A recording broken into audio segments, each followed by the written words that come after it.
I hope everyone's summer is coming along well. Great summer plans. I just came back from vacation, so I'm feeling pretty good. Wasn't long enough, but is it ever? It's not permanent, so is it ever long enough? Okay, so let's go with the agenda. There were no action items from last month's meeting, so hopefully you've all had a chance to peruse the minutes. May I have an approval of the minutes from the March 22nd meeting? A motion, please. So moved. Second? Okay. It's been moved in second. Question? All in favor? Aye. I heard one eye, okay. Okay, motion passes, thank you. Okay, again, minutes. As you all know, you've received a notice that Daniela Ariano has moved on to planning department. So we congratulate her in her move and mourn her loss. As you know, she kept us all together and organized. She's been doing environmental justice for 3 years. So she's moved on and she's working in another area now. There were, as I said, no action items from the last meeting. So we'll move right into our presentations.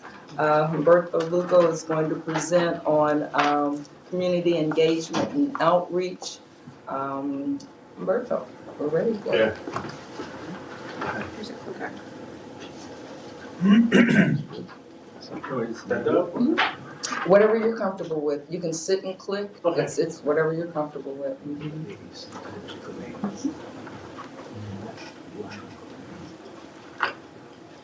Okay, so hi, my name is Humberto Lugo. For those of you in the room that don't know me, I work with Comité Cívico del Valle out in Coachella Valley, the Ivan Environmental Justice Task Force. We have been working around air quality issues for about almost a decade. Air quality is a concern to our community. I guess there's a lot of other environmental justice communities throughout California. However, where we initiated our community air monitoring project was in Imperial County, one of the poorest counties in the state of California, the one furthest from Sacramento, so the one with the less political cloud, I can say, because we're so disconnected, we're so removed from but I can say that, you know, having good legislators now, from Eduardo Garcia, for example, championing the environmental justice bills and climate change bills, is bringing a lot of attention to our community out in Imperial County in the Coachella Valley. So I'm going to start with my presentation. This is just the title, Community Air Monitoring Project, using low-cost sensors to develop a community air monitoring network.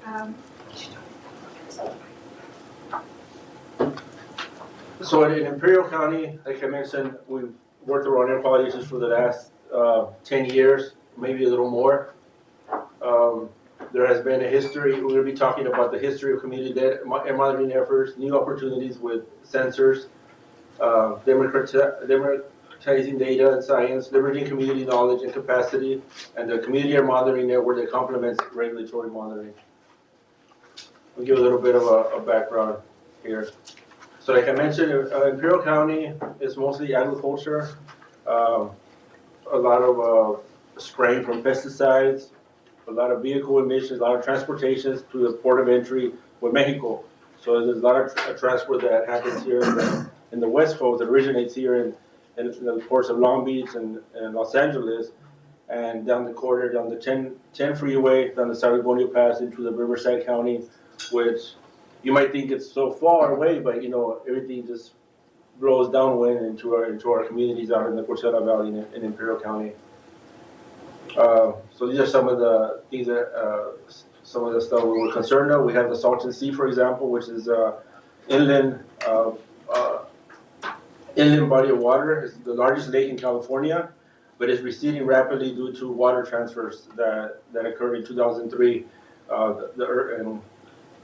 I'd like to connect it to droughts and the climate change, because the reason that this is receding so rapidly, that the West Coast and San Diego specifically needed more water. So there was an opportunity for them to say, you know what, this is we need that water, and now it's an environmental justice hazard in our community because the effluent take the water. Now the sea is being exposed from agricultural runoff, pesticides, fertilizers, water coming from Mexico that also is, they deposit and then discharge hazardous waste into the waterways and countries where the regulations are more lax than here in California. I just talked about these unpaved roads, a lot of off-road vehicles. There's a lot of off-road activity that happens out there, agricultural burning. So this is just some of a lot of confined animal feeding operations also. So air quality in the community was a priority because we don't meet PM10 standards. The high rates of asthma, we have the high rates of asthma in California, and the regulatory monitors that we have were only 5 in Imperial County. So the community members and the organization, we felt that we needed more local air quality data because you can tell these monitors there's 5, but they just measure ambient air quality, not what's happening in localized or at the neighborhood level. So project overview, this was an NIHS grant, Research to Action, and the aim of this project was to deploy 40 monitors in Imperial County, produce useful high quality data, implement community actions, and engage community throughout and ensure network sustainability. So it wasn't just about deploying monitors, but we wanted to see actions and policy changes occur from this network. And it started in 2014, and funding should end on October 2018 this year. So we established community participation structures, designed and deployed an air monitoring network, assess and analyze and interpret data, display and disseminate air monitoring results. So we wanted to make sure that the community were involved in all steps of the project. We identified 10 community members, 10 to 15 community members to help design or inform us of what were the impacts in the community, what were the priorities on air quality in the community and the concerns. So this is much of a larger group a photo of the larger group, part of that went out and did a hazard mapping activity in the community. So this is how the community participation structure was developed. Community participants would host monitors, and they would, the data collection would happen based on the recommendations on their selection of these sites and identify community actions. The community steering committee, as I just mentioned, guided the project activities throughout. They had some decision making, and they conducted outreach and represented the project within their community and other venues and other environmental workshops happening in the community. Comité Cívico del Valle and the partner co-investigator were to initiate a design, implement project activities, maintain monitors, and a reporting website. And this would help us to also expand later to decision making. So as I mentioned, the CSC, which was formed between 10 and 15 participants, they identified the communities. We did a map land use hazard activity. We all met in a conference room, kind of like this, pulled out maps and kind of identified which other locations were the concerns. They recruited and trained other community participants on how to do a crowdsourcing activity, how to go out in the community and collect data using a mobile device, a crowdsourcing activity. So they were able to, on the crowdsourcing device, list of hazards, assets in the community. So we're not just looking at hazards, but assets, because what would be the safest place for a monitor to be installed? What was the need for it to have it at some locations? So this was part of the selection of the first 20 sites, identifying the locations. And then the second 20 monitors were based on the data that had already been collected in the initial 20.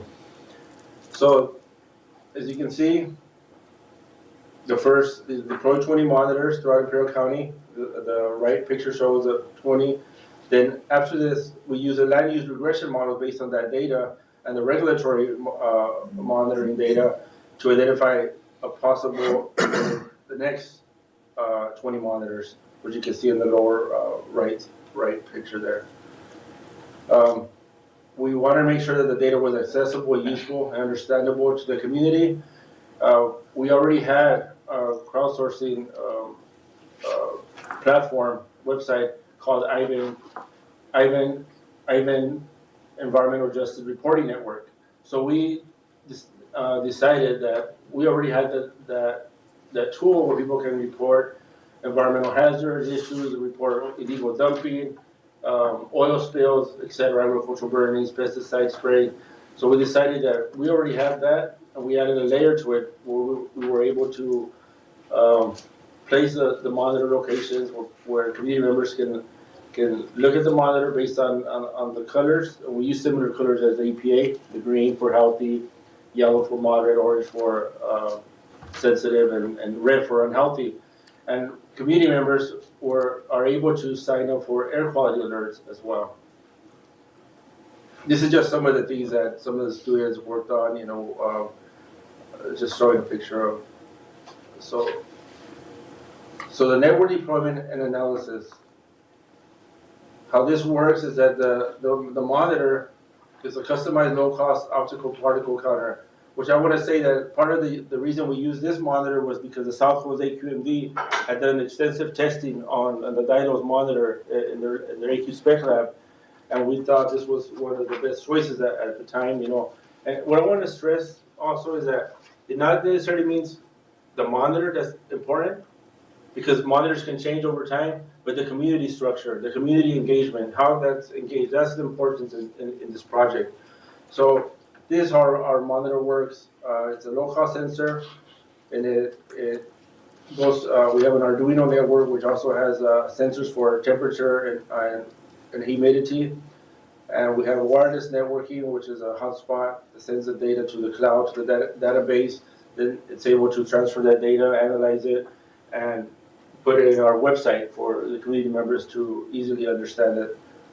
We also created an enclosure though for the monitor, because the temperatures in Imperial County and the Coachella Valley can easily reach 120 degrees. So we wanted to make sure there was a robust enclosure that was tested in the lab. We thought this was the best approach to it.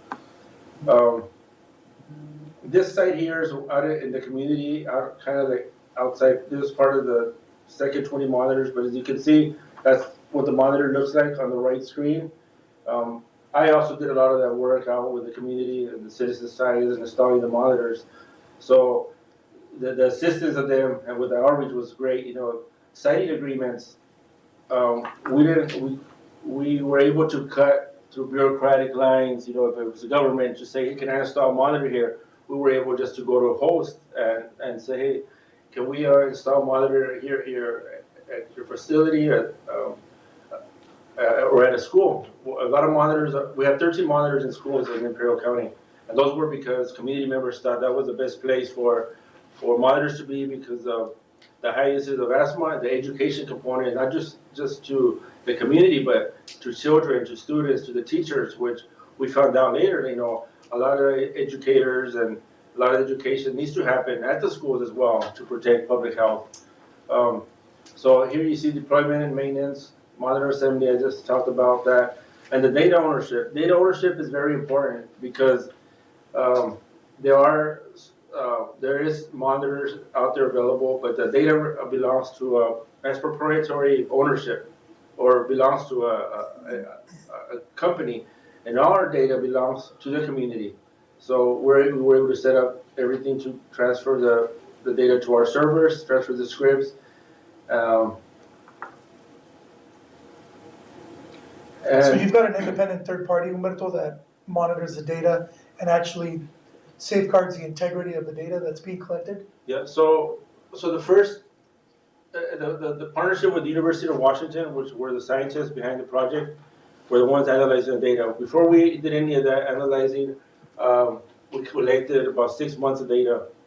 And then we co-located, I'm gonna talk about this right now, we co-located with government, with the CARB, with the California Air Resources Board, because we didn't want to just put monitors and say this is what it's collecting. We wanted to co-locate with government to make sure that they can look at our data and say, this is sound science, this is good data, and it complements what we already have in place. And so to talk about your question, I want to just go into this right here. So we did the lab and field validation of monitors. We co-located with government monitors at CARB, and CARB also loaned us another 6 additional monitors that came out to Imperial County, and we set in different locations to make sure that monitors and calibration and making sure that that the monitors were being effective. We formed a technical advisory group, and this work group consisted of the Air District, South Coast Air Quality Management District, the US EPA, the local air district, and some tribes. So, and OIHA, there were members of the EPA, part of this advisory group, on these calls, and making sure that, you know, if there's any questions, any doubts, anything, any suggestions from them, that we're able to input it in our project. The first one, the co-location of data at government sites, is here. You know, I'm not an expert in explaining this, but as you can see it by the visual, this is some of the initial analysis that happened at the university that the scientists did, and the lower picture is the government monitor, and the one on top is the community monitors. But as you can see, trends of these monitors, government monitors compared to community monitors, we see similar trends in air pollution. So the Air Resources Board also wrote a paper on the findings of what they were finding in this incomparable analysis on the networks. I'll just skip this one. So current analysis were done by Ed Mesito, who's a PhD at the University of Washington, and Cram Garden. And we were fortunate also to have part of the community steering group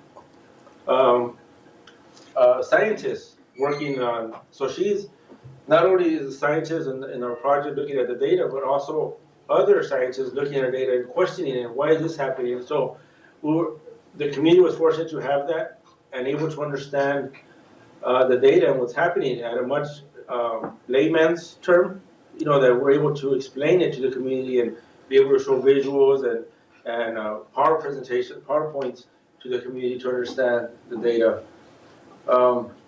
This is a photo of our celebration or launch.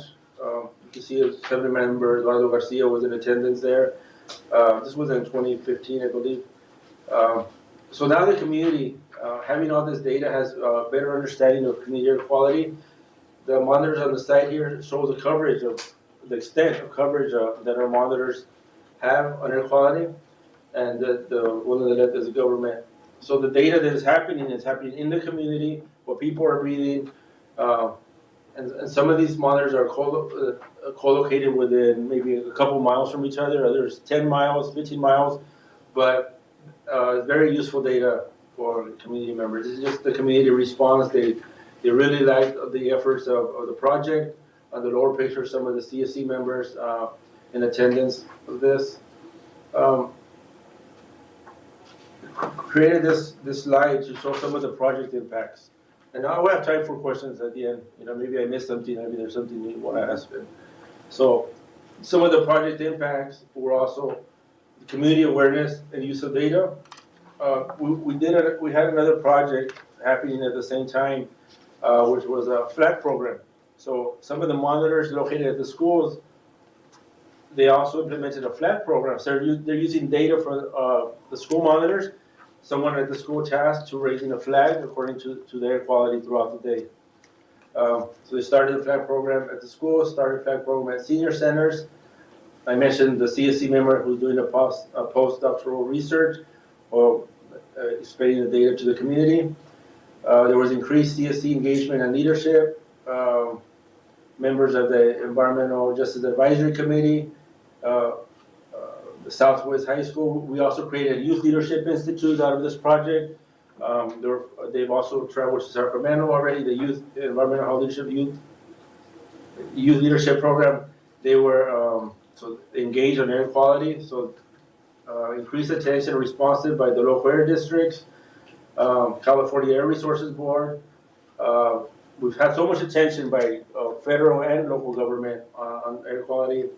A lot of media stories, a lot of coverage on this since the citizen science took off. government interest in using data model. Some of them, SB 1000 was an environmental justice element that was implemented in 2016, which in Imperial County, they're looking at data for these monitors also to do the land use and general plan. And it's something that their organization worked on as well, right? SB 1000.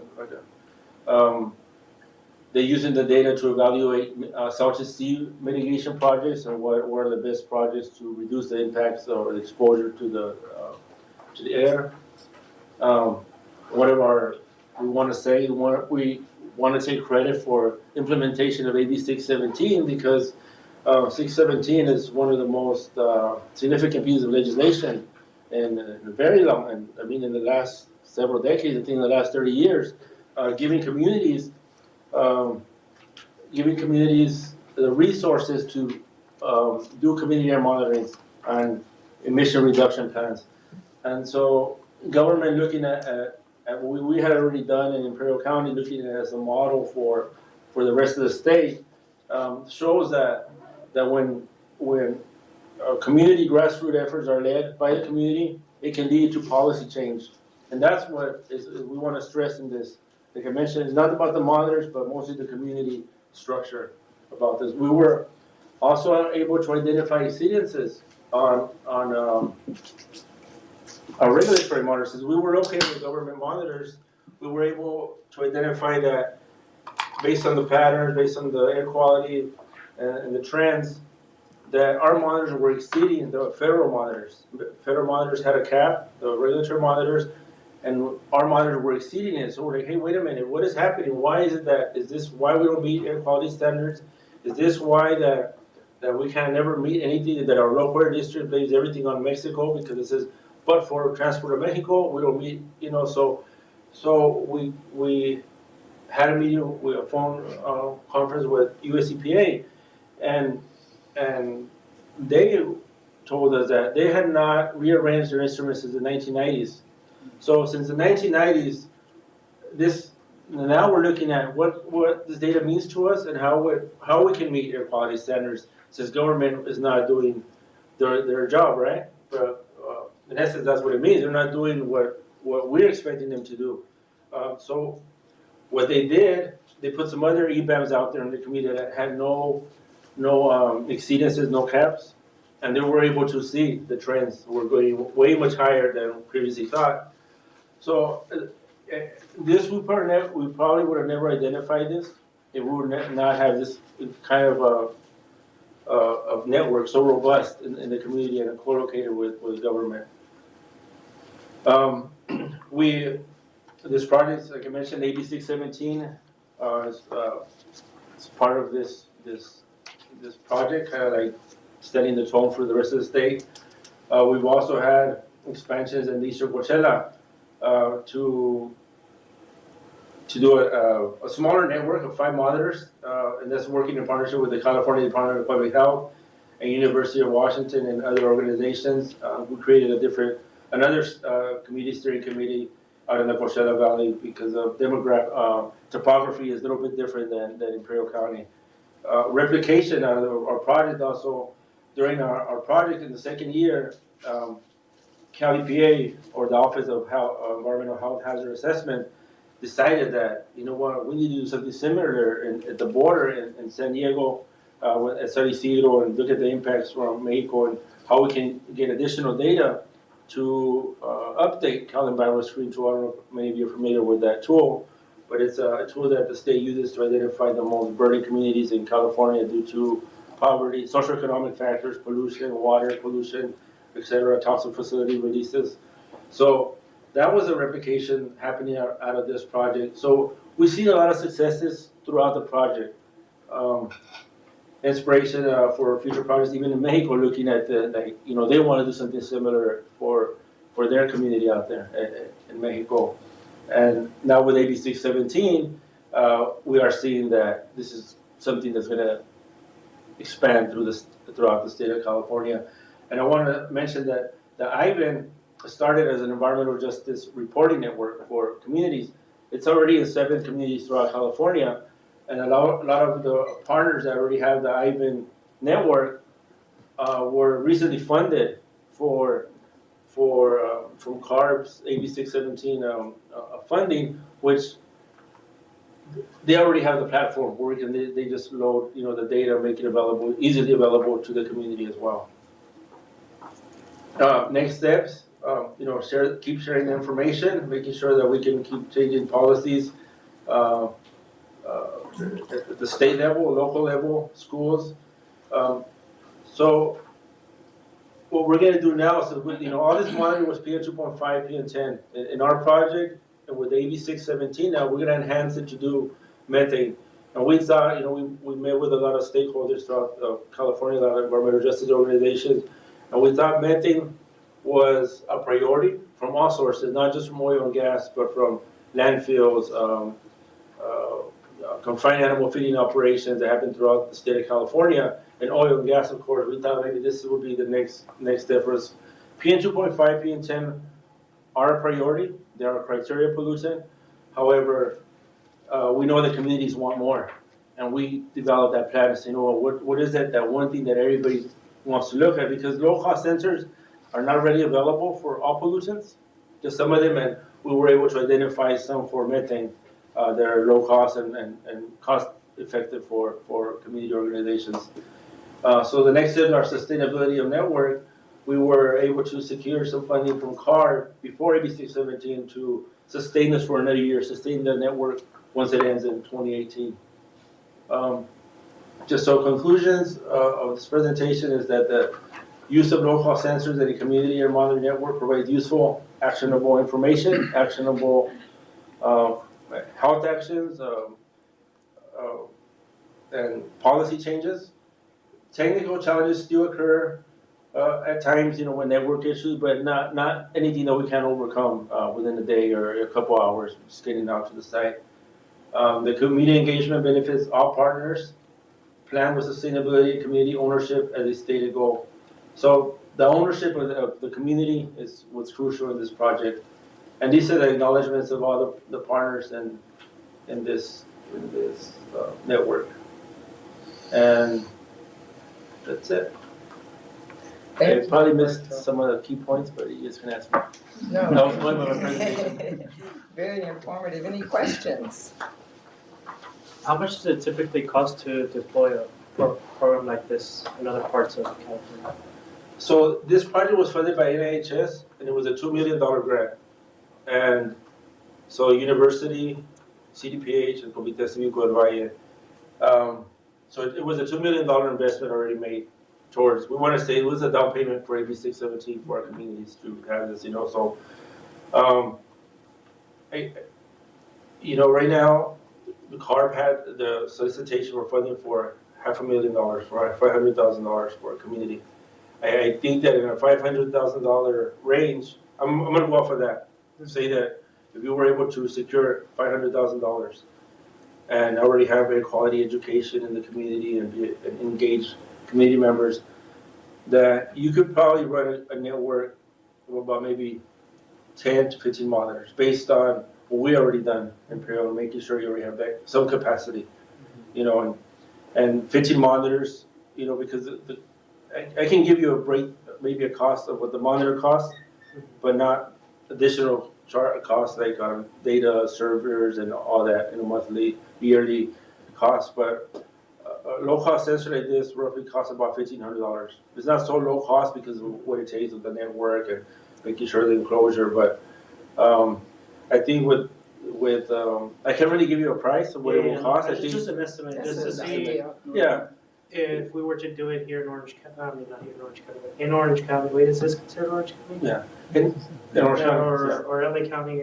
Yeah, and you got to remember, there's a lot of different sources that can support this kind of funding for a project like this. If it's not from AB 617, in 2016 we also worked on STEPS, and we added in the language that STEPS can fund environmental projects.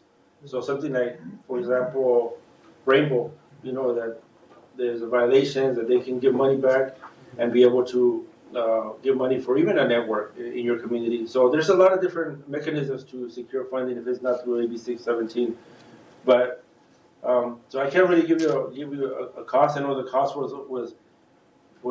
the funding was for $2 million, but that thing, most of that goes to university, most of that goes to the project principal investigators, and usually organizations always get less, right? So, but maybe with the five $500,000, you can really establish that a robust air monitoring network in your community.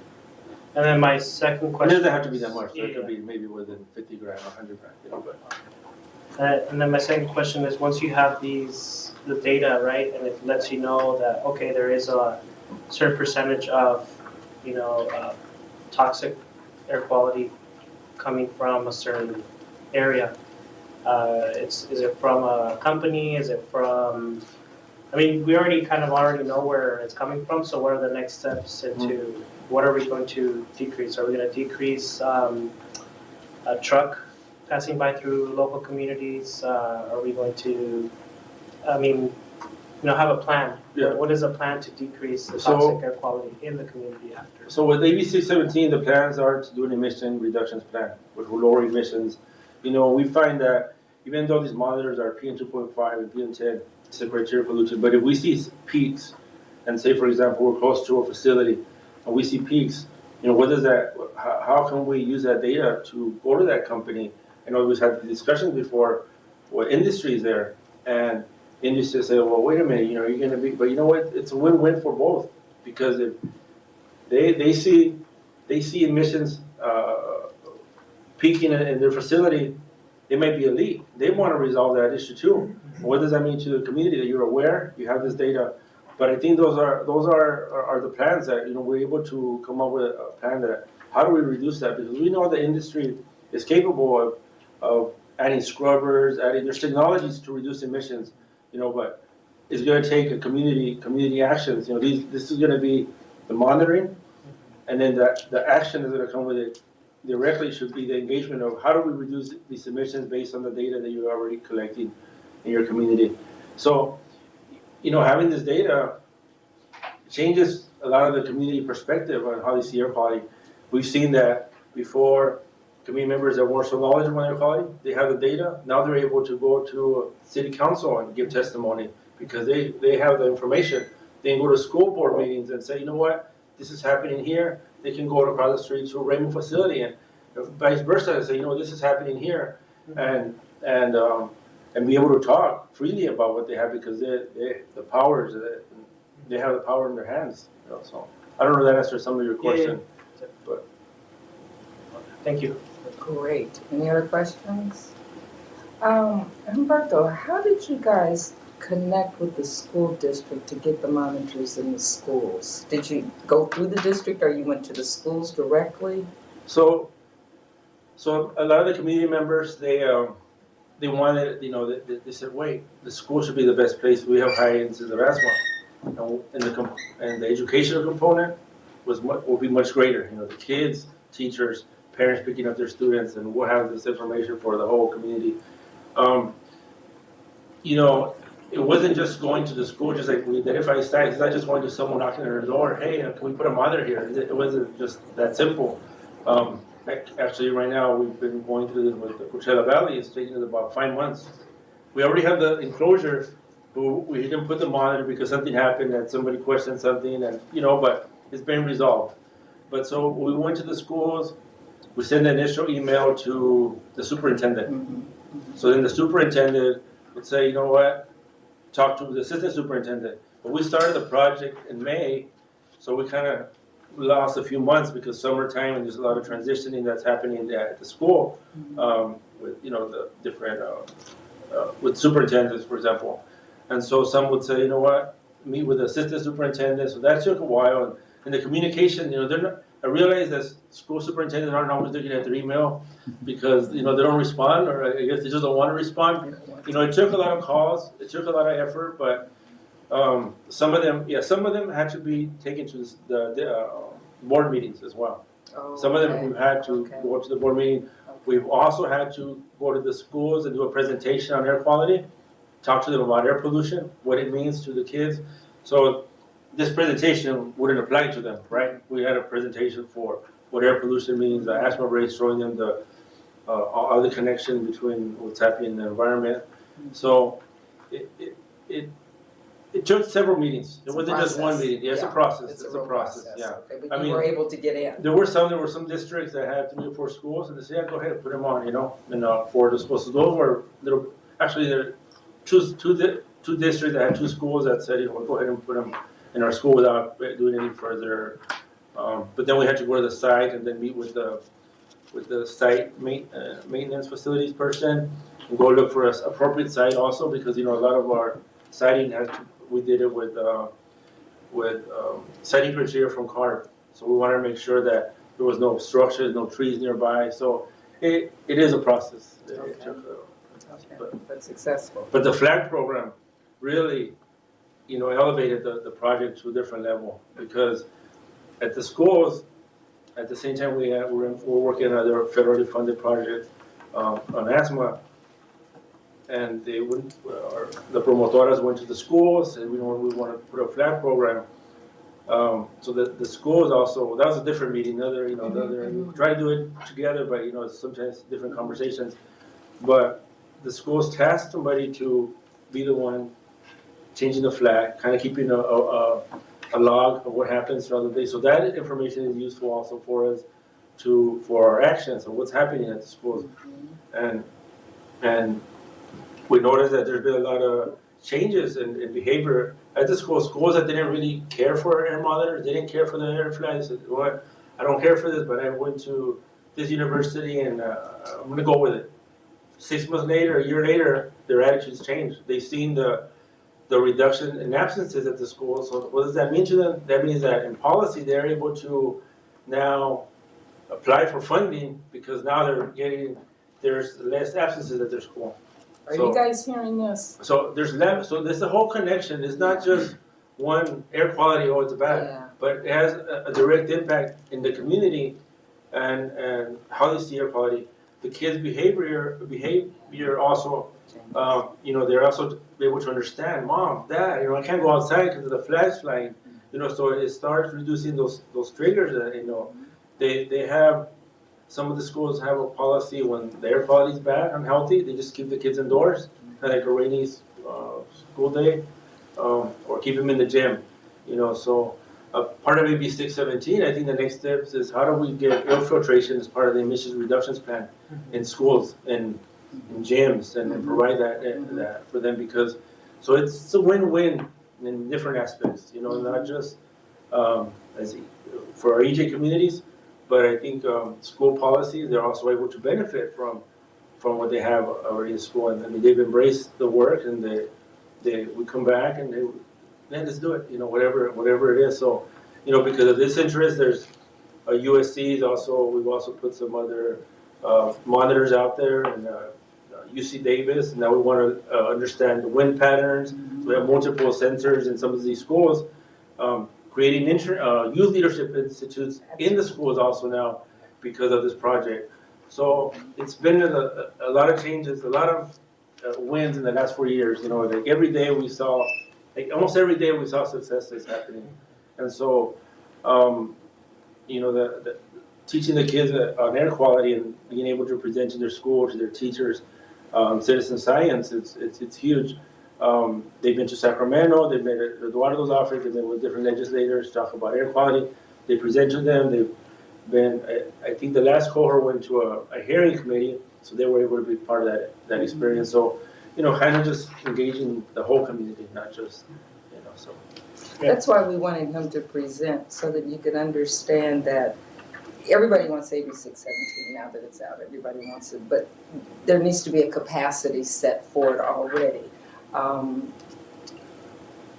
We've had difficulties going into the schools. That's why I asked you that question there. But the common theme here is partnerships. Mm-hmm. It's partnerships all throughout doing this to make it happen.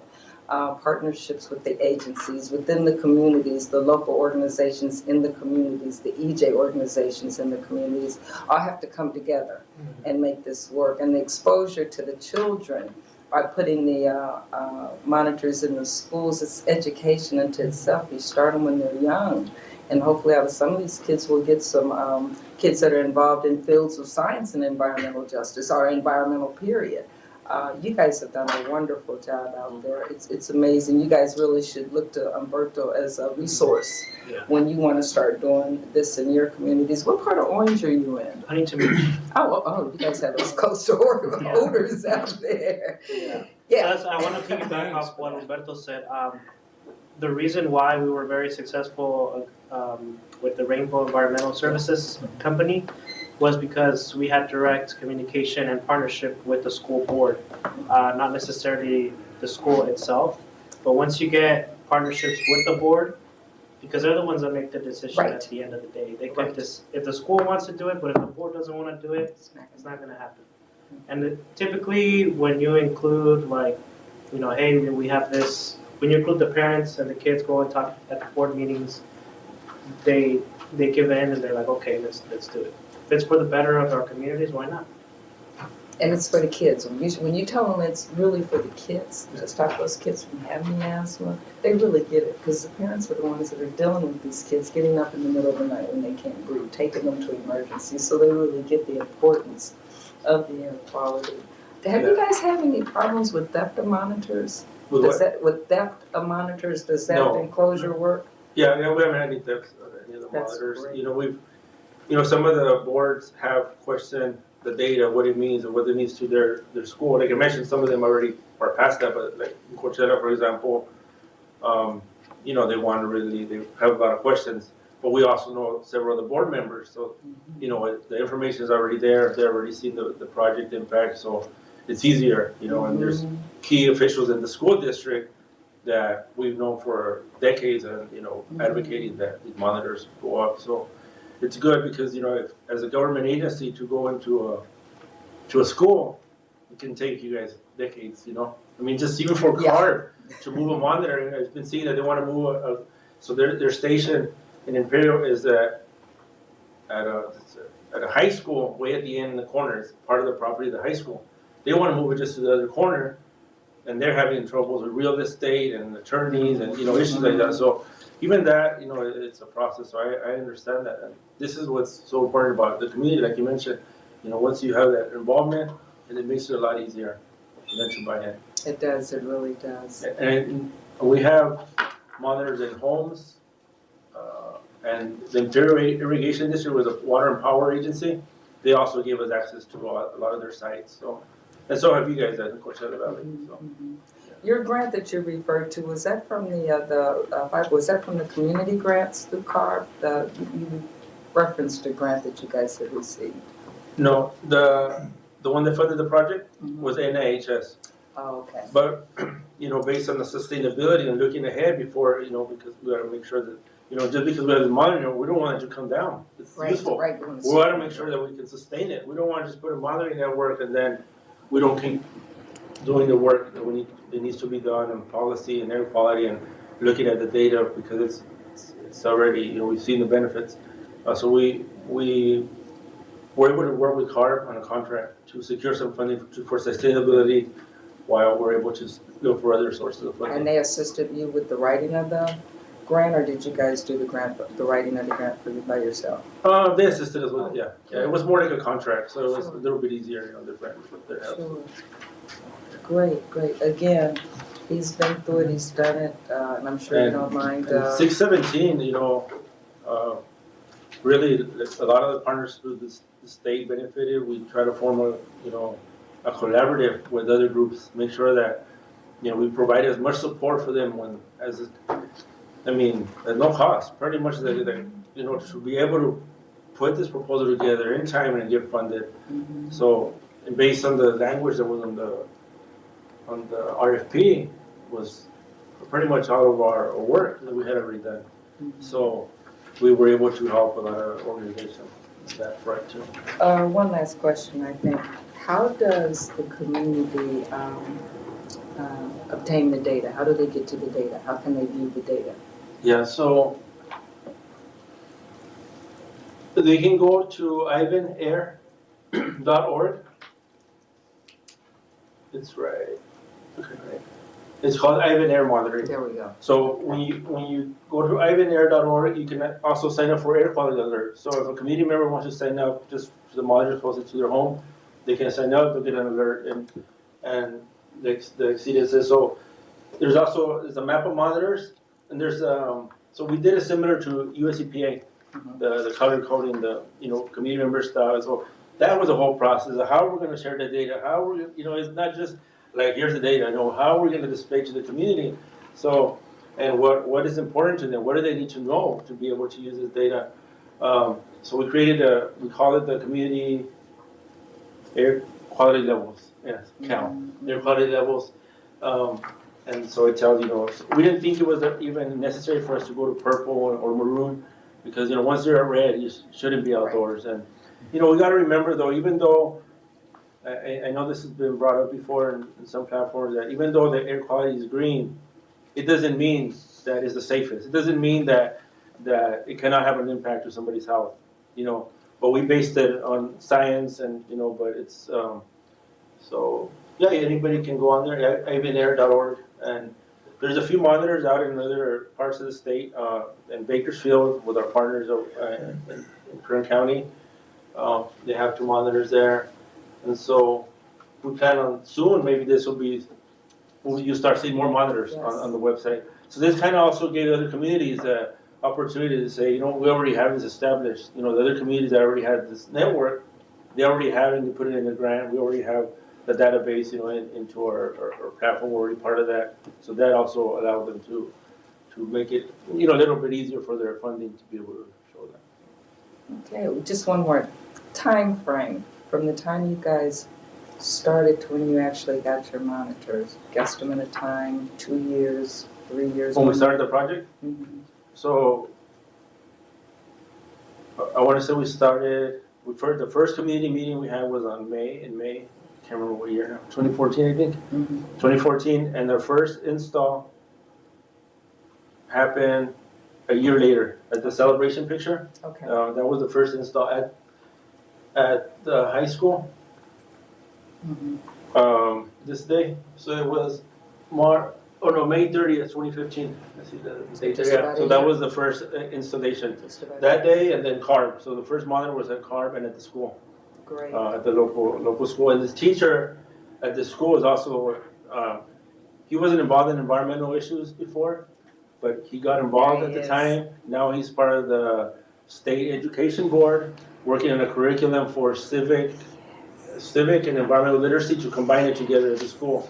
So he's done a lot of work off text, not just like on their civics, but wanted to talk about what's happening at the moment. So it's changed the whole community, it's changed the whole community. So it's great. So it took us from here to, it took a year for the first monitor, and then the completed monitor happened by September of 2016. We had all 40 by Wow.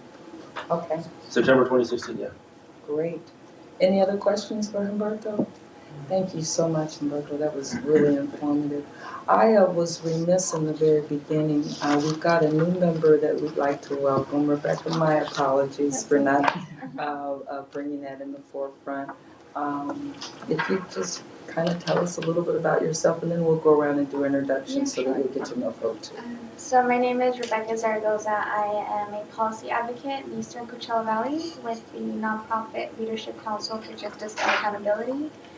And I also grew up in the Eastern Coachella Valley, so I'm very familiar with the communities that we work with.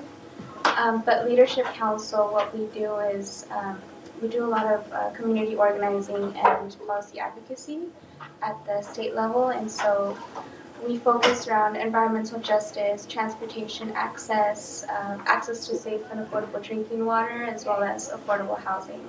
So we do work not only in the Eastern Coachella Valley, but also in the Central Valley. Wonderful. You've heard Humberto.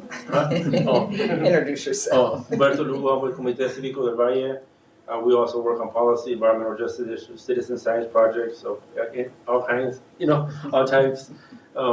Water, we have water studies. We work on different legislation. There's a couple bills right now.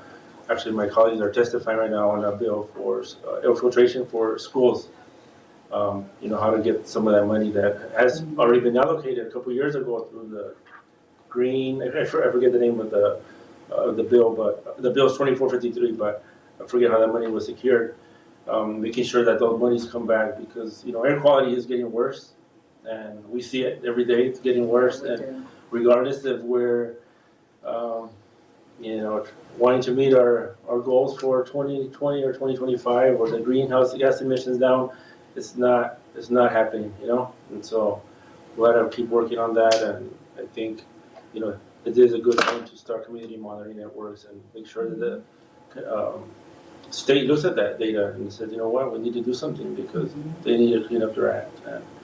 But yeah, work along with Rebecca also in the Coachella Valley, work on some projects together. She's also part of the smaller project in Coachella already happening and the air monitoring. So we collaborate and there's more of it. Alicia James, I'm with Lee Andrews Group. We are consultants for the Environmental Justice Community Partnership here assisting with all of AQMD's environmental justice efforts. And they do it well. My name is Oscar. I live in the city of Huntington Beach. With Oakview Comunidad, it's like a volunteer-run group of a couple members. And really what we try to do is a lot of people don't think there's environmental justice in Huntington Beach, let alone Orange County, but there is. In our community, there are 10,000 residents, majority Latino, Hispanic, in the city of Huntington Beach. A trash transfer station that was there for 30 years, just kept on expanding to 17 acres with no filtration system. So if you can imagine all the trash and the birds and everything. So it was a big deal back in 2 years ago, or a year and a half ago, when there was a settlement reached that provided a full enclosure for the facility. So that was a big win, and that's how I got involved with the South Coast Air Quality Management District. They were the ones that pretty much helped us get the facility covered, enclosed, because any other agency was just ignoring us. So very thankful for AQMD. That's what we do. And hi, everybody. I'm Eddie Marquez. I'm the former chairman of the Orange County Hispanic Chamber, still on the executive board. And I think to Fabian's point, how we can build collaborative partnerships and make sure that businesses are doing their share and being held accountable. And at the end of the day, Humberto, you articulated best when you said everybody wins. When the kids aren't missing school, then the school districts win. It's better for everybody's health. There are minor mitigations that people can do that they don't even realize one little thing can lead to big beneficial changes. So really here to see how we can build better partnerships with the community. Great. Stacy Pruitt at General Counsel's Office. Vivian Hassan. Nick Sanchez, also an attorney in the General Counsel's Office. Myself, Nancy Feldman, and Daphne Sue. We usually sit in here as a representative for the legal office. I'm also involved, as well as Stacy, with a lot of the toxic emissions and the nuisance cases, which tend to predominantly impact, certain communities. Well aware of the Rainbow Transfer Station, as well as other facilities. And 617, that's really been a focal point for our agency. And we've had a lot of meetings within the various communities to get the input, because sometimes if it's not based on an inspection from enforcement or some sort of action by the legal office, we really don't have eyes on the ground, so to speak, of what's going on. And that's always a challenge. You mentioned, mobile sources, which is, we're sort of finding out in the Inland Empire, even though they may not be a large emission source for these factories or logistics buildings, the traveling of the trucks from the ports, in their own right are creating standing emissions to those local communities. So, this is the forum to get that information, definitely bring information to us so we can look into things, because we're always willing to, pick up every stone and see, what emission reductions we can do as part of, our overall mission. So, thank you. I'm Victor Yip, Senior Enforcement Manager for Compliance and Enforcement. I oversee the Industrial, Commercial, and Government Operations branch of the division. All right, Rebecca, we'll start back here.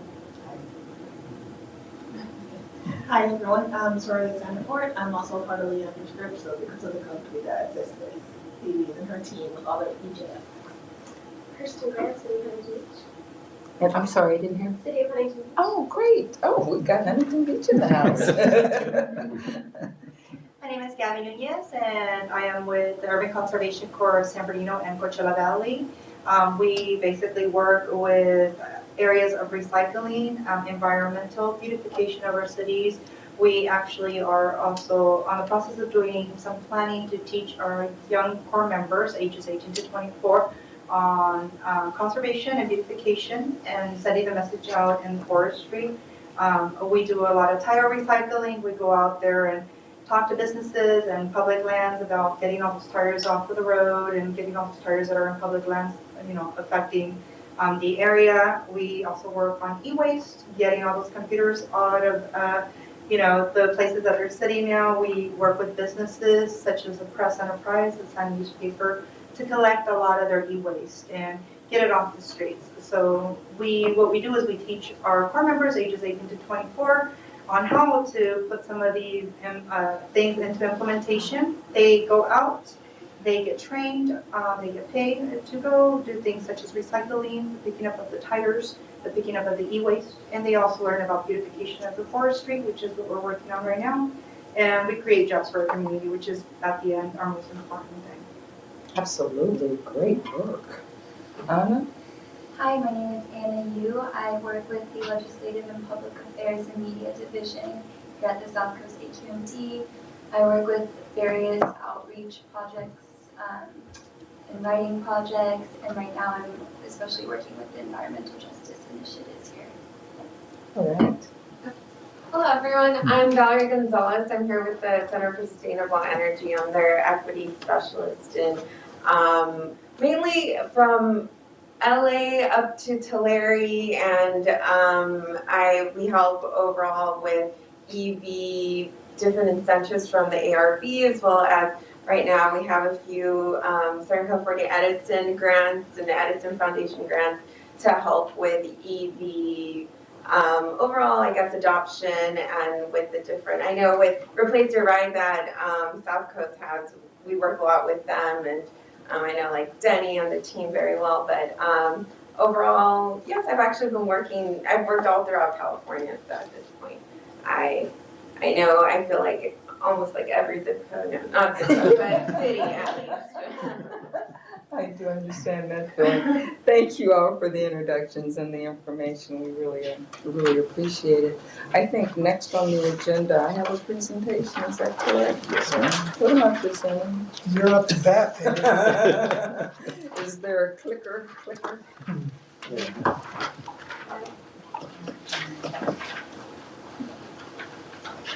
Oh, thank you. Okay, there we go. Okay, so just a quick presentation all on what we've been doing, a little bit on our EJCP updates. We're tasked with, as part of our program, we're tasked with holding 4 workshops a year. We do one in each one of the counties that we have jurisdiction on. Our first one this year coming up is August the 9th in Los Angeles County at the Joan Pawlowski, am I saying that right? The Joan Pawlowski Center, which is downtown LA. We'll certainly get the flyers out to you and the information out to you. This year our focus, and this is just an example of one of the flyers, our focus, we're doing lunches and learning. So we're doing, it's called Lunch and Learn, and our focus is on technology within environmental justice and what's happening with technology. Our first one will be on electric vehicles. We'll have electric vehicles out there to review, and also we'll have a panel discussion on the electric vehicles. Each one will pretty much be similar, just focused on the particular county that we're in, and we'll get that information to you as the dates and locations are available. We're open to suggestions for partnerships in these areas. If you know of anyone that would be good for us to partner with, we like to partner with a local group for several reasons. It gives us partnerships, number one, and they also help with outreach. They help with formation of the workshop, what is expected in their community, what their community wants. So it's really, we hope that maybe you guys have some suggestions on that. As I say, locations, partners, and suggestions on workshop ideas. Coming up next week, which it just really hit me, it's a week from tomorrow, we're having our second interagency summit on environmental complaints. We did it last year in June, and the purpose was just to, all of the agencies that are involved, whether it's water, whether it's air, whatever it is, they have a complaint department. So we all process complaints, and we're all doing them somewhat differently, sometimes somewhat similar. So the purpose was to get together and talk about how we do them and come up with best suggestions on how to coordinate better, how when we get a call on water, how to refer out to water agencies, and to have a list. That's I think one of the next steps is to come up with a resource, whether it's electronic, hard copy or something, a list of where if I get a call about water, oh yeah, here you go, here's the number and here's the person you need to talk to, instead of we don't handle water. You know, we want to be a little bit more inclusive than that. So that's part of why we did it. The next steps are, this goal of this one is to build upon the 2017 Interagency Summit and to develop some concrete next steps as far as doing a resource directory. And again, anytime you can, creating and collaborating is the name of the game for us. We develop partnerships. Those are people that we can call on, we can talk to throughout the year. You're all invited. We'll send you flyers so that you can get it out to your constituents too. Would love to have you there. There we go. These are the potential discussion topics for the summit coming up next week. Obstacles that we might have, how do we address those? Last year, common goals and obstacles were identified, so now we want to build upon those obstacles and those goals, and then to engage in a discussion to develop innovative ideas. Progressive partnerships, build upon the idea of a one-page resource document. We've got so many resources, I don't know if it's going to be a one-page, and also creating lasting community organizations and partnerships between community organizations and agencies. Our big event that we have once a year is the Environmental Justice Conference. Last year we had it on December the 2nd at the Cathedral downtown. This year we're moving it up a little earlier. That December time caught people, and it was actually the first Saturday of December. I wanted to go Christmas shopping that day, but I was at the conference, and I said, I'm not going to make people have that choice next year.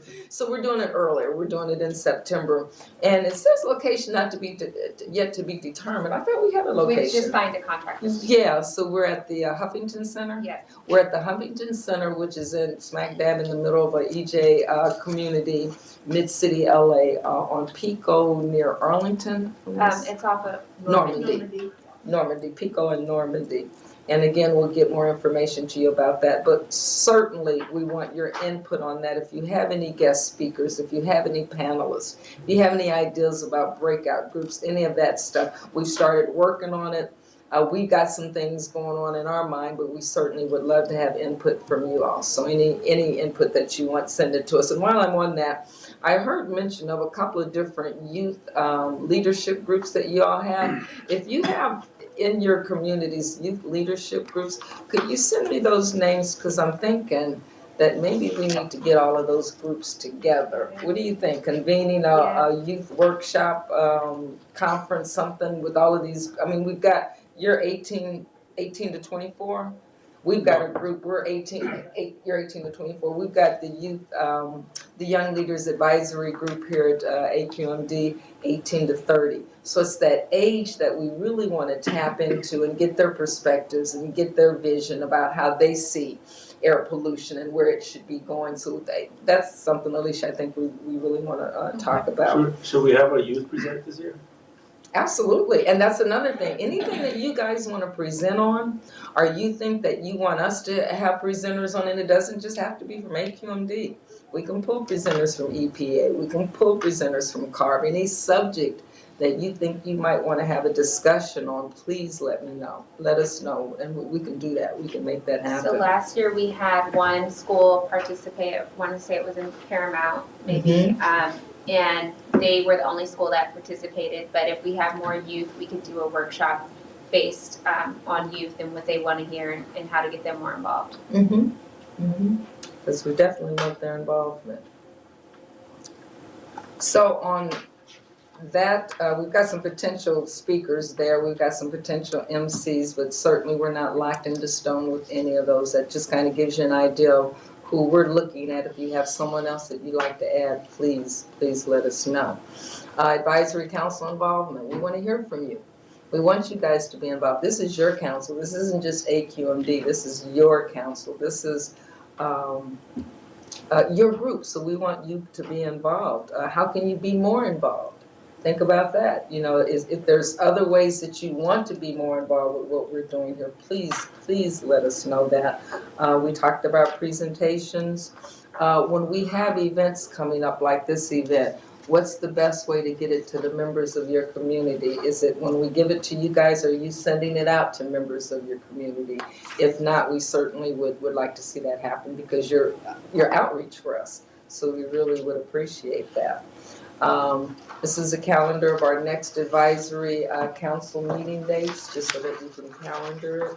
If you think that you can't make it, please let us know, and we'll make certain that you get the information from the meeting. We have lost from our membership, and I just hate it, Terry Roberts from the American Lung Association. They did a reorg. And she found out one week that the next week she no longer had a job. And it happened to quite a few of them there at the organization. So they've got someone else that they want to bring on board from the American Lung Association, but it won't be Terry. Terry was a very integral part of this group, so we shall miss her. I really hate that happened.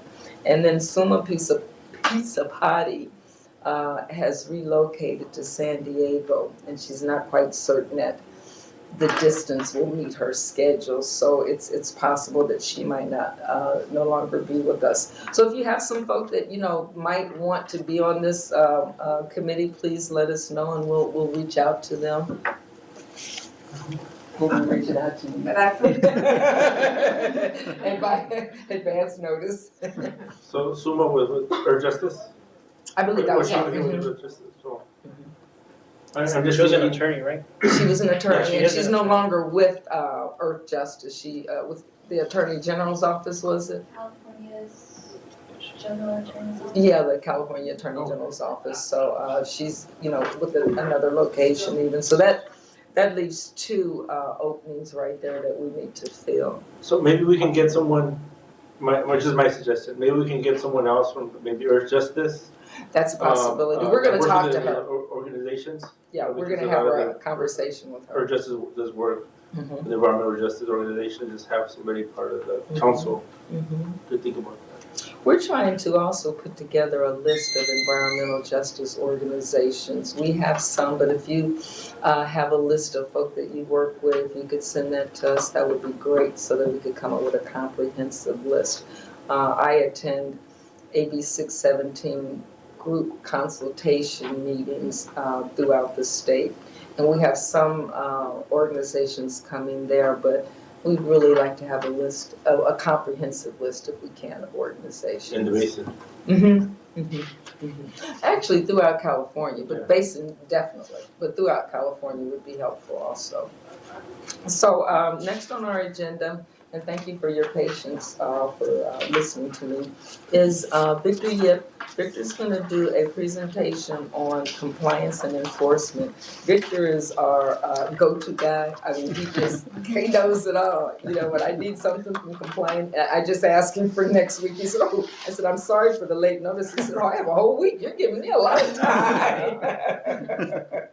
So thank you, Victor. No We problem. appreciate you. No problem. There you go. Thank you. Well, good afternoon, ladies and gentlemen. My name is Victor Yeb.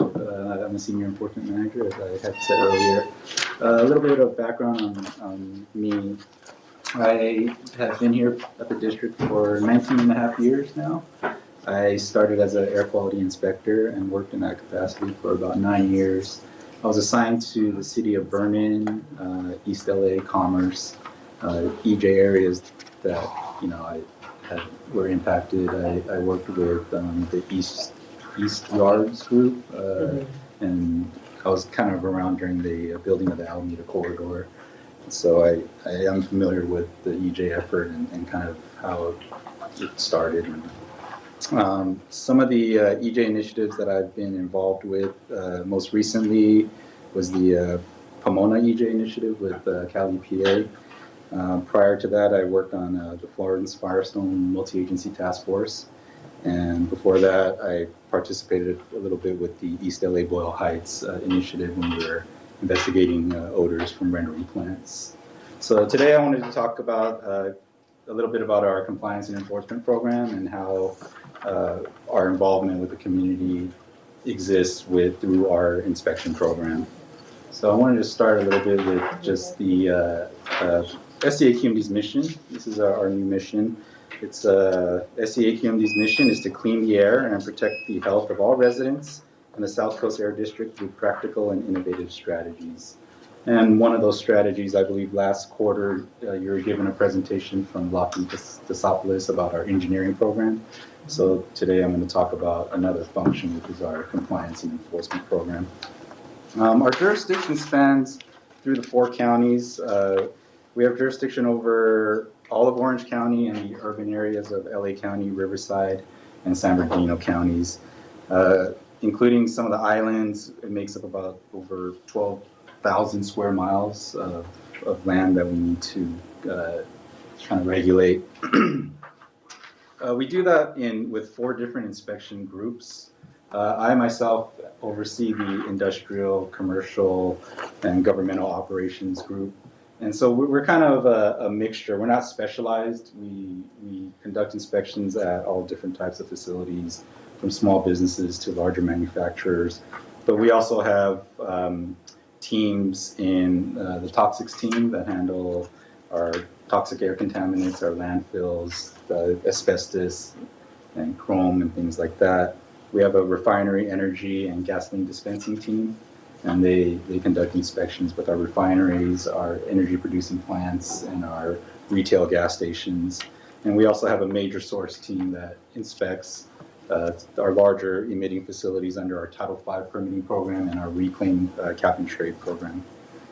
So our function, the Office of Compliance and Enforcement, is to ensure compliance with SCAQMD permit conditions, our local air quality rules and regulations, and also state and federal air quality mandates.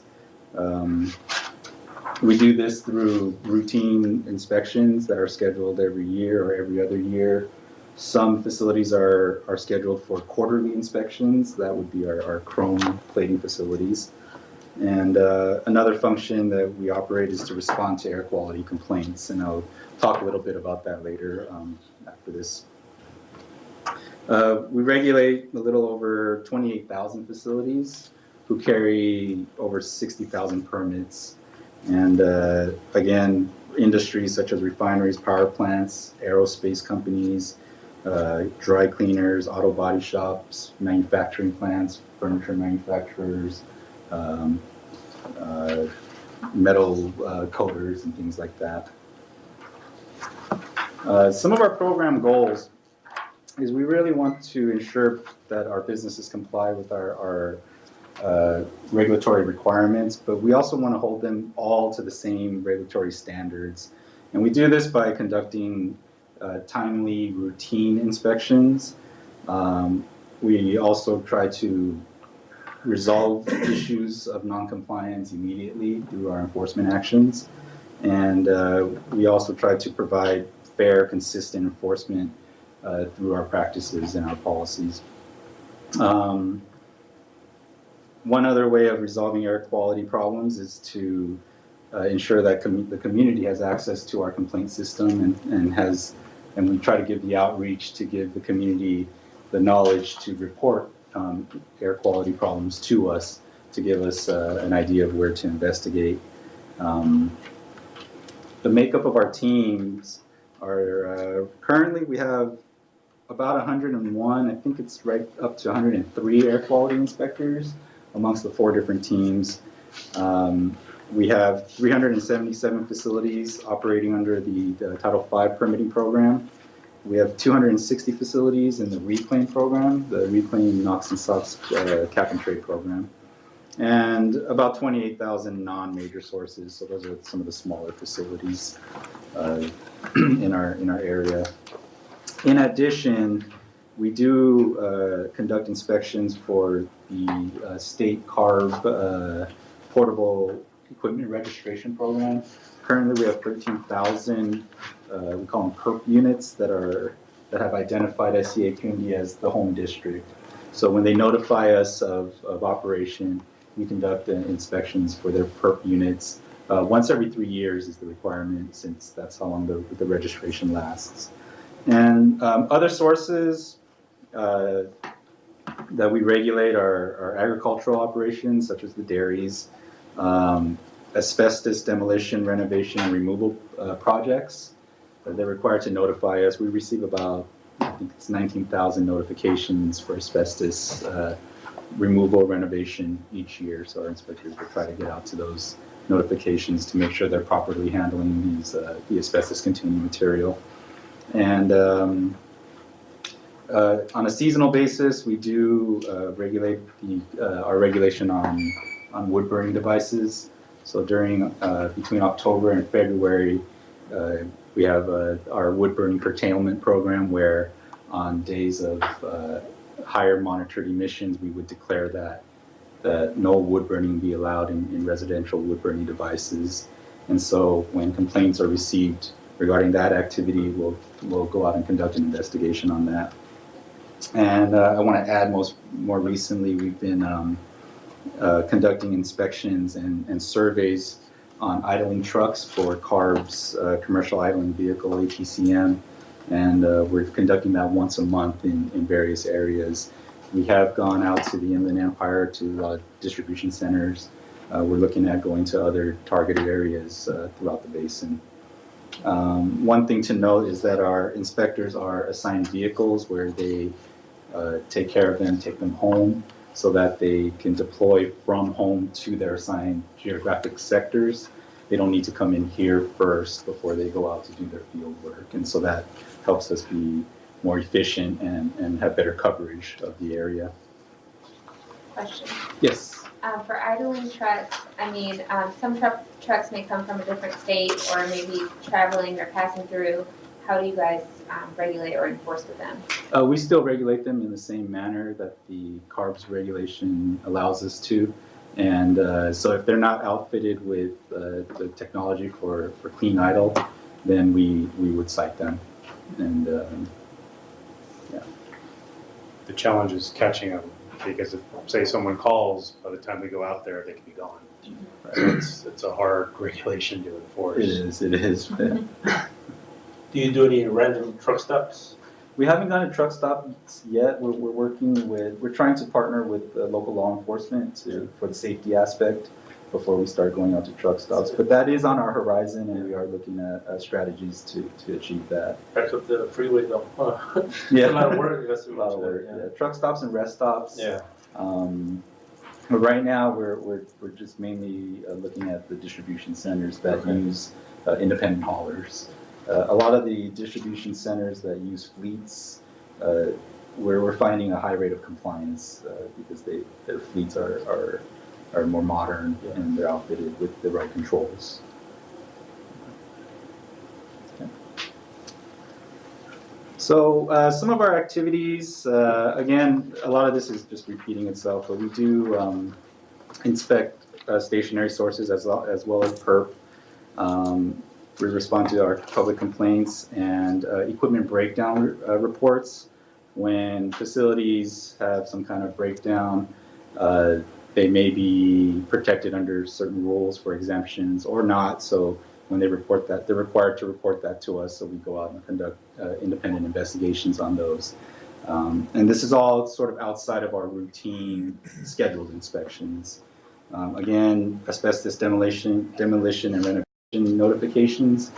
Now these activities usually occur in a residential area. So our jurisdiction is mainly non-private, non-residential, but this is one aspect where we would go into a private residence to conduct an investigation. We also have a 24-hour standby emergency response team ready to deploy if in case there's an emergency, an explosion, or some kind of catastrophe where we would need to support the local responding agencies like the fire department, hazmat. And when it calls for, we do conduct surveillances for complaint, high frequency complaint areas or facilities. We do conduct new business inspection sweeps. So if you notice an area has a lot of turnaround, we may conduct a targeted inspection in that area to try to find businesses that are operating without permits, and we'll bring them in. We also provide source outreach and source education to our regulated facilities. We haven't done that so much with public education yet, but we're looking into that. Some of the rule-specific training we provide to our industry is fugitive dust, the PERP statewide portable equipment program, gasoline dispensing facilities, asbestos demolition and renovation. We also provide a combustion class for boilers and emergency generators. And just as an ongoing practice, our source education isn't just limited to classroom style teachings. We do give outreach and education during our inspections to the facility representatives that we're conducting these inspections for.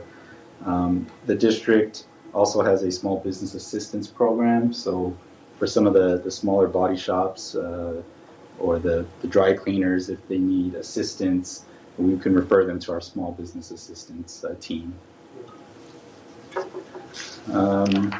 Some of the avenues for enforcement that we utilize are notices to comply and or notices of violation when we document and observe a violation.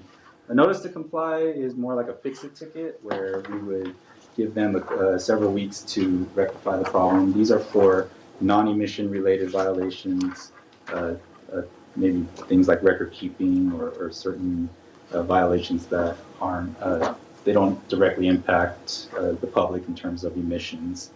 Notices of violations are for the more serious violations, and they will carry some kind of penalty or fine to them when we issue them. We try to follow our established guidelines for consistent enforcement, and so that's a tool that our inspectors can use to help them assess the correct enforcement to use when they face certain types of violations. And for violations that may not be immediately mitigated, we have variances and order for abatements through our hearing board that can assist the company in operating while working with us to mitigate the violation. So wanted to kind of go through our complaint system. AQMD, we receive complaints. We are available to receive complaints 24 hours a day, 7 days a week, either through our phone line, which is the 1-800-CUT-SMOG, or 1-800-288-7664 number. We also have an online portal, web complaint reporting system. So if the public logs into www.aqmd.gov, there's a section for complaints that they can file a complaint through the web, and we respond to all complaints that we receive. During normal business hours, which is Tuesday to Friday, 7 a.m. to 5:30 p.m., when complaints are received, they'll be talking to a live operator who will document their concerns and dispatch it to the inspector. Complaints may be made anonymously, and we will still respond to those if they have enough information to point to a source. If complainants offer their callback information, the personal information, we do keep that confidential, so we don't let the industries know who is calling about them. If complaints come in during the off hours, they're usually received by a telephone answering system, and we have a standby supervisor that monitors that line. And as the complaints come in, if it meets our criteria for a call out, then they will call out an inspector. Typically, if it's not a high problem, high frequency complaint situation, our criteria would be 3 complaints for the same issue by different people would warrant a call out by an off-hour standby inspector. If we're dealing with a problem facility, then we may elevate that to a 1 call out, but it just depends on the circumstance. So typical types of complaints that we receive are asbestos, dust, odors, open fires or open burn, overspray, gasoline station defects or odors from gasoline dispensing facilities, smoke, and really just any other kind of complaints. We get the other kind of complaints may or may not be air quality related, but we still log them. We may not dispatch somebody, but oftentimes they'll get a call back to discuss their issue. For example, if somebody might be complaining about noise, we still want to investigate that, because if the noise is being produced by a construction activity, there might be some air quality issues related to that. So we wouldn't dismiss a complaint just because they said something like noise or line of sight or something like that. We would, like Nick was saying, we turn over every rock just to see for the potential for a problem. Here's a graph of the total number of complaints that we received by year. In the last 3 years, we received over 11,000 complaints, and that's been the highest that we've seen. As you can see at the blue band, the majority of our complaints are odor complaints. And last year we received almost 8,000 complaints regarding odors. And the way we investigate odors is through our public nuisance regulation. So there is some kind of a regulation behind that. And Victor, do you capture, if you went out and investigated an odor complaint, can you capture what that resulted in? Did it result in notice of violation, notice to comply? Is this captured somewhere else? That would be captured somewhere else. So you are keeping that information. I don't need to see it. I'm just curious. Right. Yeah, we can query that, and a lot of that would be seen in our public nuisance violations if it's for odors. Because that is a lot of numbers. You're right. It's a lot of numbers. And just while we're breaking here, Sure. we've started just to tell them Sure. about the monthly NOV violation report that we send out to the city managers. It started out as a pilot program. Is it in force now?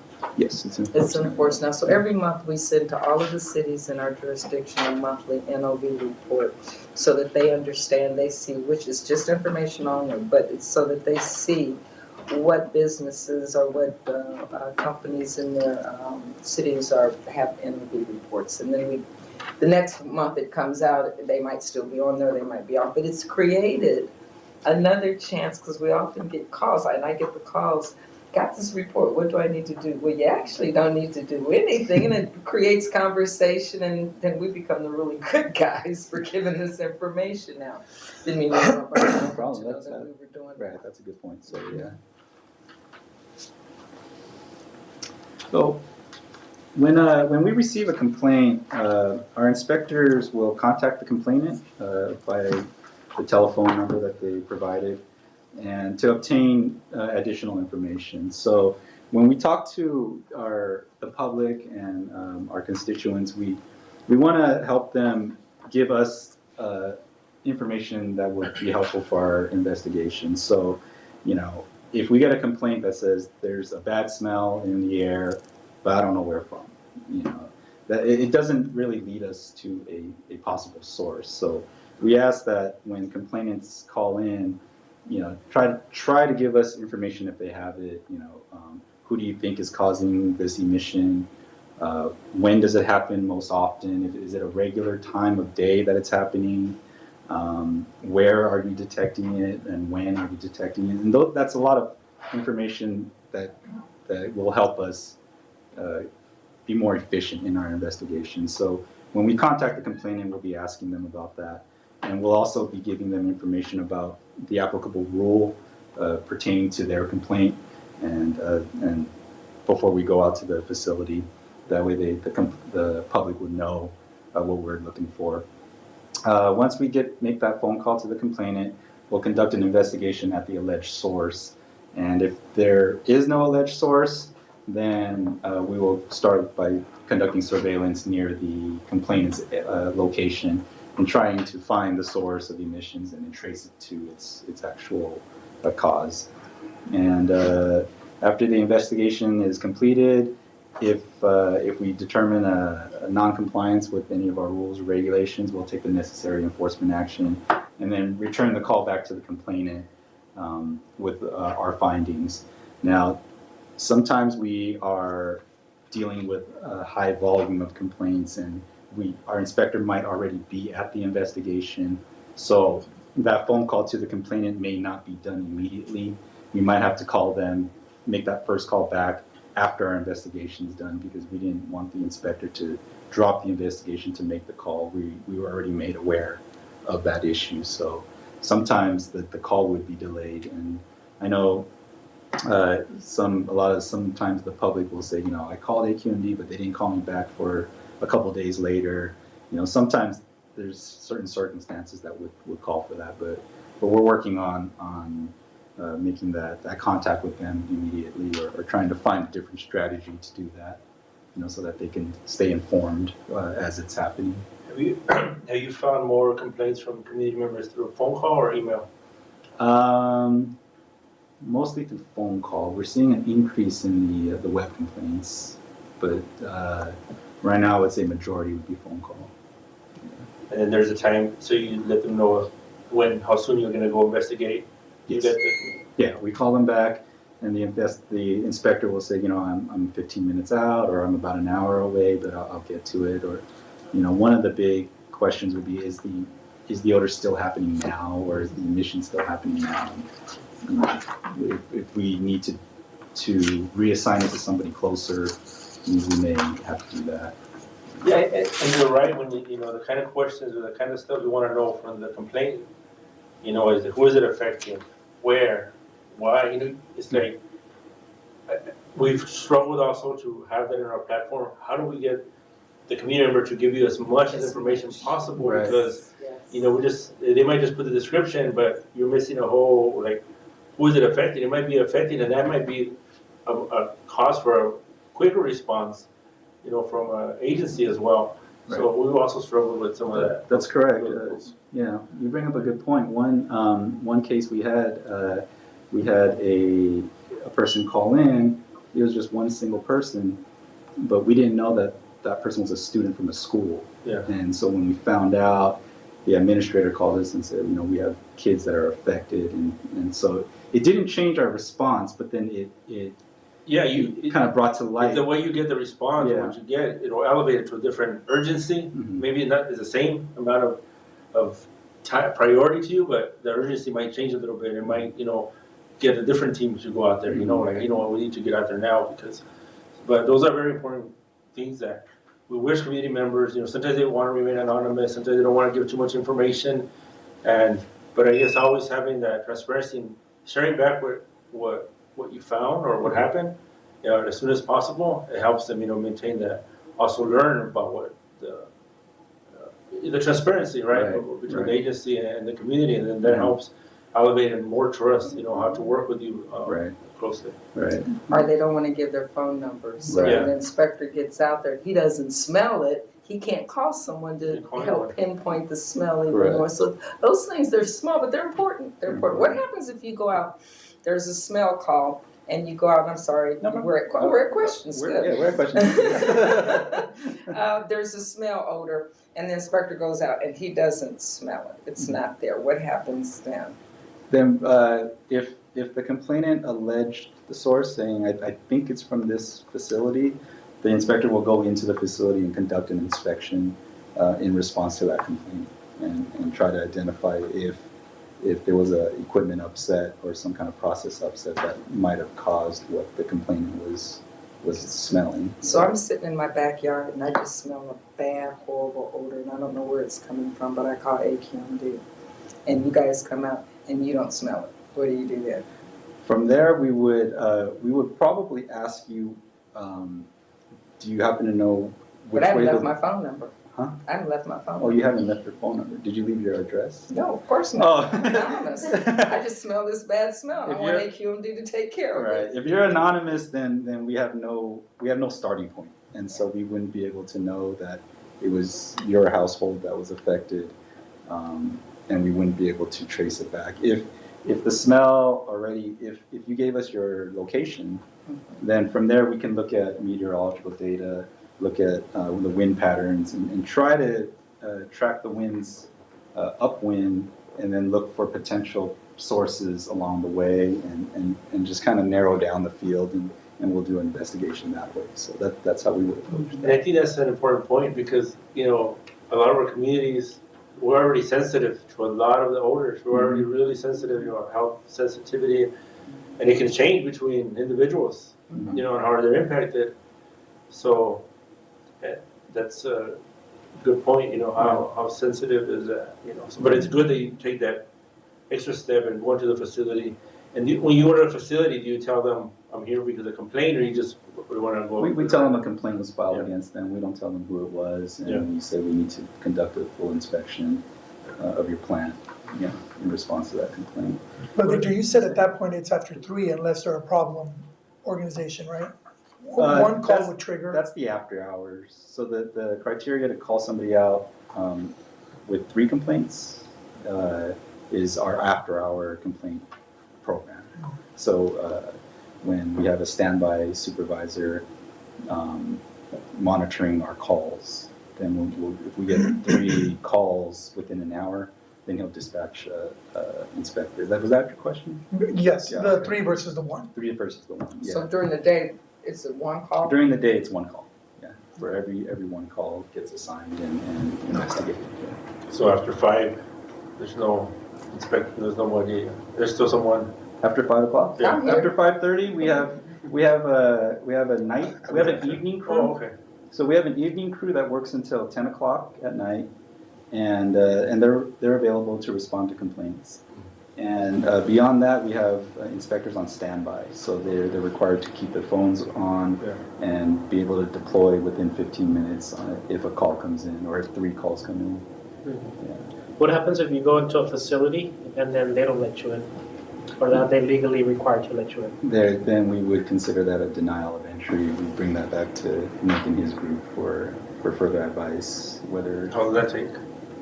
Well, the Health and Safety Code allows us to gain entry. The facilities have the right to give us, deny us entry, and then our recourse is to get it's called an inspection warrant. So just like a normal warrant to enter the premises for any facility, we have to present in camera to a Superior Court judge and give our reasons on how we attempted to enter. They denied us, and then the judge will sign that order. We come back typically with the local sheriff or police, and at that point they usually don't fight us. But keep in mind, some of the larger facilities, military installations, Disneyland, etc., they like us to schedule our visits, not for them trying to hide anything, but just to coordinate, giving us access to their things. So denial doesn't really happen that often. Or the person that we need to work with for their environmental compliance may not be present, but if it is a contentious situation, we've only used it a handful of times where clearly we think there's something that we need to see on a contemporaneous basis. But essentially, as soon as we get the documents ready and we go to the judge, that's as long as it can take. But we like to get the stuff together, so when we go, it's signed and we're ready to go right away. Sounds like we need a presentation from legal for the next time. Yeah, Sorry. what happens to that money, from the violations and all? Oh, I'm sorry, guys, I didn't mean to set you up for that. I mean, how is it going back into the community and how it's used? So I was to say, so, I'll let you finish, but, so under the health and safety code, it's also set forth that just like any government agency, all monies that come in go to our general fund. And so as far as how does it get reallocated to the community, we do have different special funds, and so when we negotiate a settlement, either, typically it's initiated by the facility for whatever reason. If it's a large company and we're talking about millions of dollars, they may identify as wanting to be a good neighbor or just something like, for example, I think it's called AIS in Huntington Beach. It's a large, used to be a former refinery, and I think now they do other sort of processing. So they decided there, well, we have a pipeline or, an area that we weren't really planning, which is, a potential environmental hazard if there would be a leak or something. So they decide we're gonna, put that all above ground or use a different pipeline or reroute it away from the community. And so we give them that credit. It's called a supplemental environmental project, rather than using that as a settlement. But this question comes up a lot, and it's a challenge for us to answer because obviously we know there's needs in the community. We know they can improve operations, but we don't go out and dictate. We'd rather have you improve your business or give money out to the community. That's for the facility to decide. But if they present it to us, we obviously have a good idea. And so, but they have to initiate that discussion. So to answer your question, the money initially goes into the general fund. Sometimes then the governing board will then decide we want to pull out some of that money and use it for specific projects. The air filtration program is the one that gets used most often, but there's been other times, like in Rainbow, they used monitoring to give better emissions, kind of like what you discussed earlier, to know what's coming off the facility and impacting the community.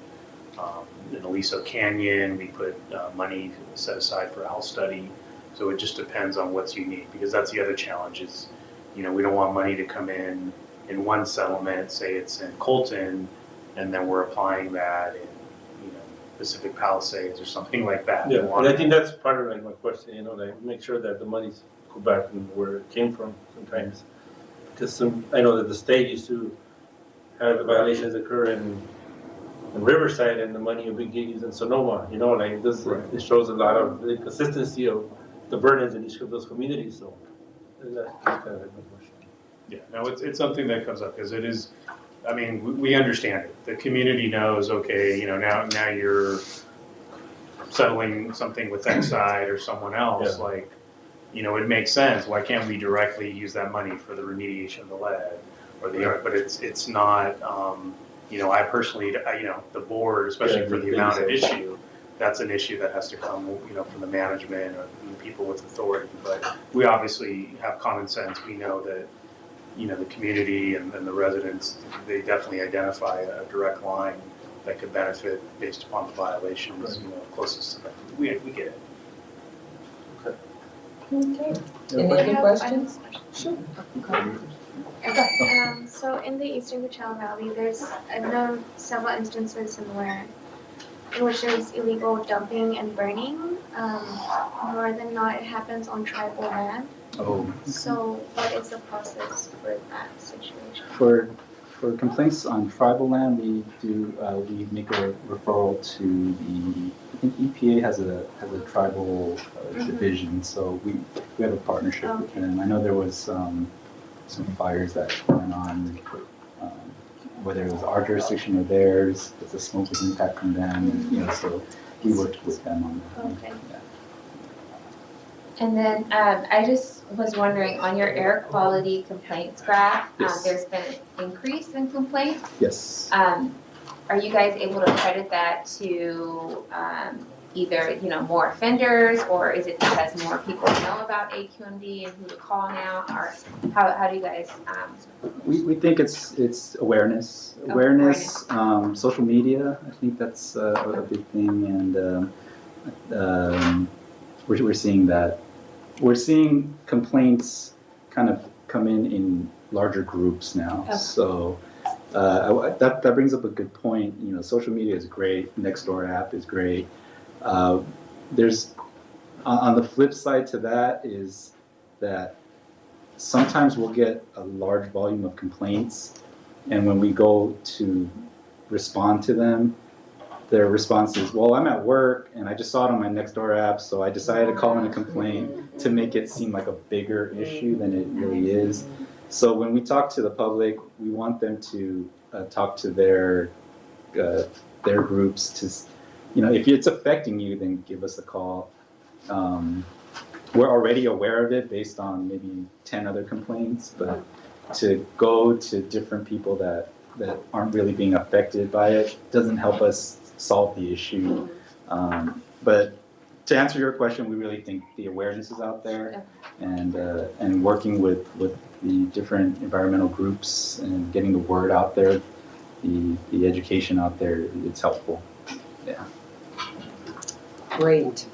Is there any old business, any announcements or anything that you all want to make? Any events that's happening in your community?